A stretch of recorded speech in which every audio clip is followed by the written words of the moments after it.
और जिले में आपको कांग्रेस के घोषणा पत्र की बड़ी बातें भी बता देते हैं। आरक्षण को 50% तक बढ़ाया जाएगा। अनुबंध वाली नौकरियों को खत्म कर स्थायी बनाया जाएगा। SC, ST और OBC को प्राइवेट शिक्षण संस्थानों में आरक्षण दिया जाएगा।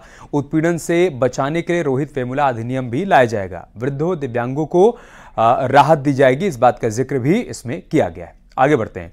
मुरादाबाद से एक बड़ी खबर है, जहां पर रुचिवीरा और सिटी मजिस्ट्रेट के बीच बहस हो गई। मस्जिद के बाहर अलविदा जुमे की नमाज के बाद लोगों से मुलाकात करने के लिए पहुंची थी। बिना परमिशन के मुलाकात करने के लिए पहुंची थी रुचिवीरा। मुरादाबाद से SP प्रत्याशी है रुचिवीरा। थाना मुगलपुरा इलाके के जामा मस्जिद इलाके का ये पूरा मामला है, जहां पर बहस हो गई है समाजवादी पार्टी प्रत्याशी रुचिवीरा और सिटी मजिस्ट्रेट के बीच में। दरअसल मस्जिद के बाहर अलविदा जुमे की नमाज के बाद लोगों से मुलाकात करने के लिए पहुंची थी, लेकिन प्रशासन का कहना है कि इसके लिए उन्होंने कोई परमिशन ली नहीं थी। मुरादाबाद से SP प्रत्याशी हैं रुचिवीरा। थाना मुगलपुरा इलाके में जामा मस्जिद इलाके में ये बहस देखने को मिली। और मुरादाबाद से हमारे सहयोगी विशाल सक्सेना इस वक्त हमारे साथ जुड़ चुके हैं। विशाल, क्या जानकारी इस खबर से संबंधित?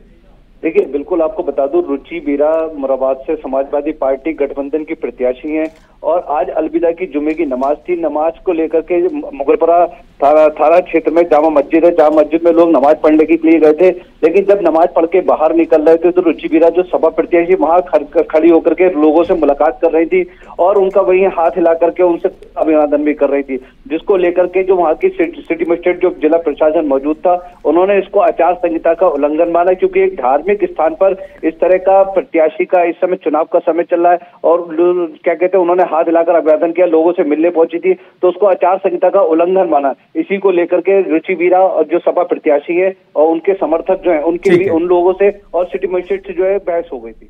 बहुत बहुत शुक्रिया विशाल, आपका हमारे साथ जुड़ने के लिए और जानकारी तक पहुंचाने के लिए। यहाँ रुक रहे हैं छोटे से ब्रेक के लिए, जल्द लौटेंगे कुछ और खबरों के साथ।